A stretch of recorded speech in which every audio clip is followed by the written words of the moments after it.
Hey there everybody, Bozo Cow again, continuing my coverage of the 2v2 League. Once again, this is going to be a rematch here between GldCheast and Kharakid Ice Cream. Big shout out to the corporate sponsor. I'm not going to say it again. Anyway, the map this time is Firebase Krill.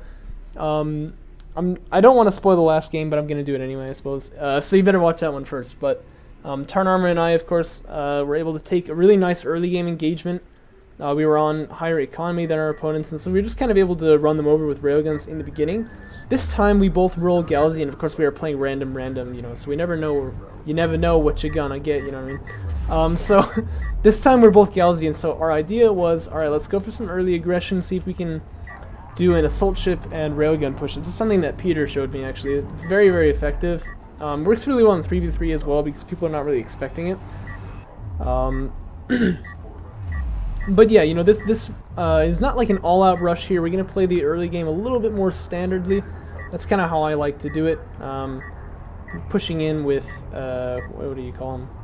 Sand skimmers, right? And trying to kind of get some control of the early game rather than going purely economical. I feel like I do that because in 2v2 it's a lot more likely you're going to get attacked in the early game, and I really don't want to have, you know, no defense here when some sand skimmers come in. Instead, I want to be the one attacking. So even though this is going to delay railgun and assault ship timings a little bit, we still feel pretty comfortable that this will work out well for us. Let's see here. So FrostyTeeth has gone for sand skimmer fabrication. He's going to be making some of those already. He's going to see a forward scanner. He knows the base runner's out there. He's going to see some sand skimmers pretty soon, but I know that he's here. Meanwhile, Cowofschmau just now getting sand skimmer fabrication. He has gone for a 2 production cruiser rush. Kind of Sparrow style, you know what I mean? So that's how it is. These sand skimmers here, though, unfortunately outnumbered, but there's a blast drone being produced. We know what those can do. If you watch the last game, you definitely know what those can do. One sand skimmer going to go down for naught, and that's not a good start, especially if there's 2 coming in here from Tarnarmour. The blast drone's going to come out, and actually at this point I made a conscious choice that I would attack the sand skimmer instead of the blast drone, but then I was like, no, I can't do this. I started attacking the blast drone too, but you'll notice if you have just one guy attacking the sand skimmer, you can probably kill it anyway, and also it'll stop it from rehealing. So that was fortuitous decision making right there.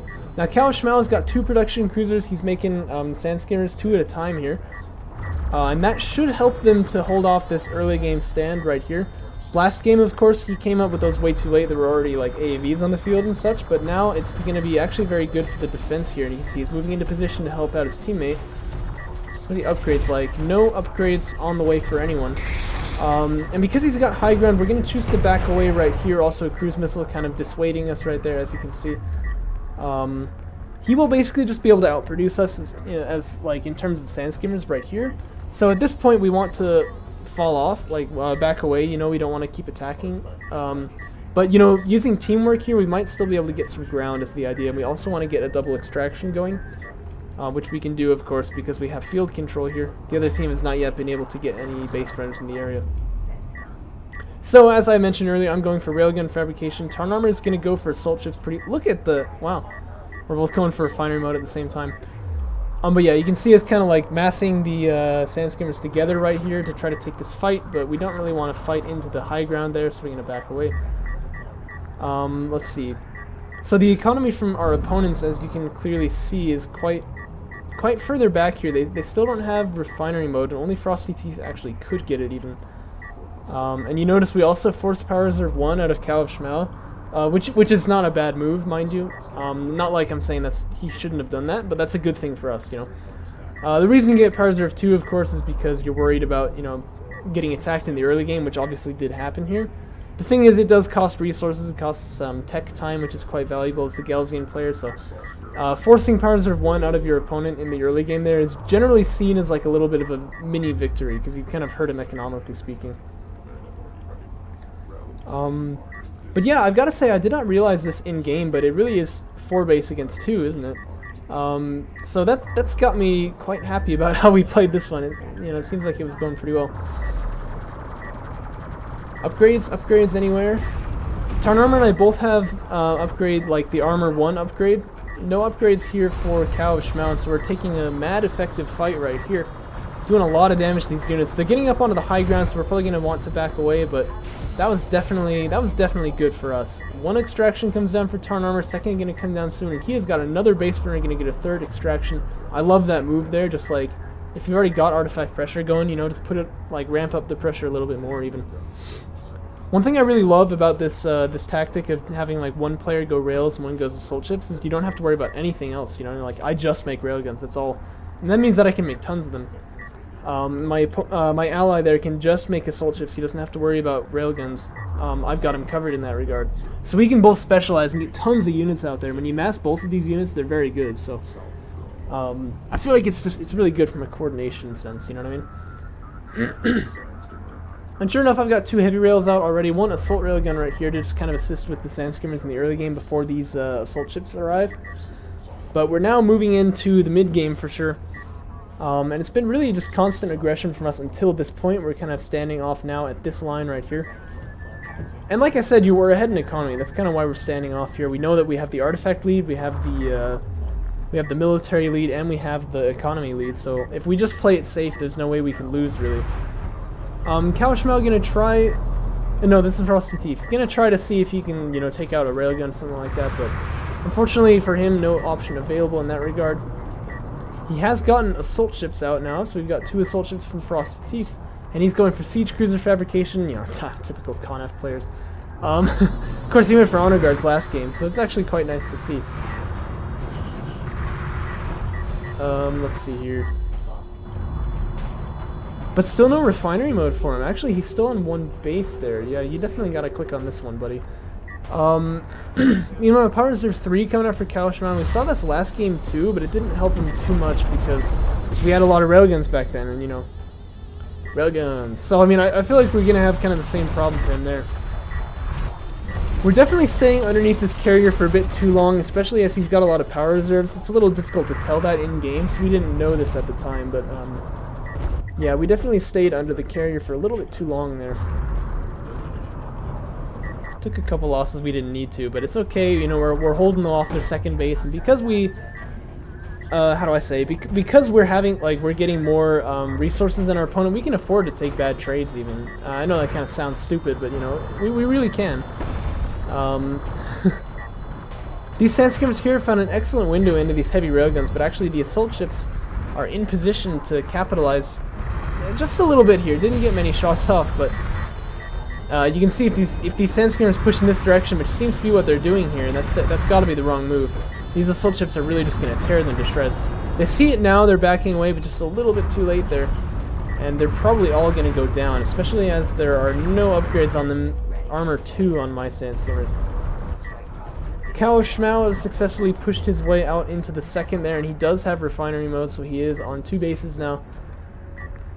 Refinery mode just now coming down for FrostyTeeth. This is a different story in this side of the map, as you can clearly see. I'm going for Honor Guard Cruiser Fabrication. See what is Tarnarmour going for now. He's gone for Interceptors, and he's got 4 of them in the carrier, and that's obviously a good move because that way if our opponents go for air, we've already got an answer to that. That's not going to be the case, actually. They are not going for air themselves. But we do have 1 ConF Siege Cruiser out on the field already. Cowofschmau trying to set up a 3rd base here, but this is definitely a contested area. The Siege Cruiser almost gets some pretty devastating hits on these sand skimmers right here, but they are now under duress officially because there are 2 base runners extracting artifacts, and we are at 3, so if we get these extractions, we will just win outright.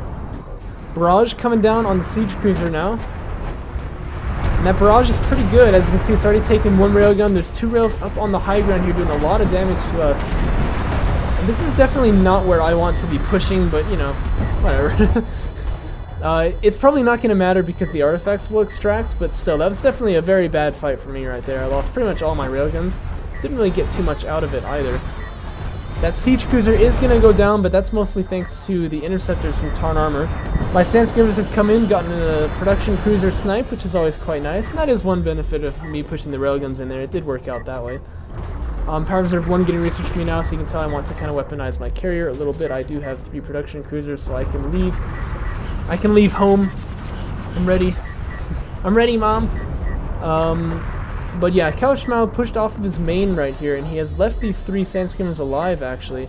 Gonna kind of try to take him out here with these assault ships, but he has not got anything else to deal with him, so these things, yeah, I mean, I don't know, they're still alive. Actually, I did remark to this in-game. Tarnarmour and, of course, we're talking on Discord because, like, we had a voice call going on, you know what I mean, because that's what you do.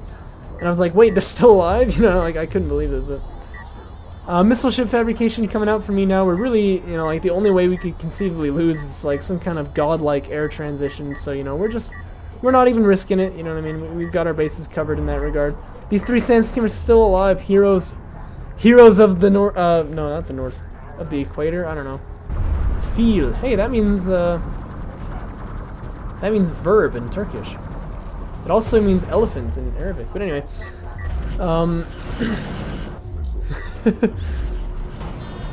Actually, it means elephant in Turkish too, but there's only one eye.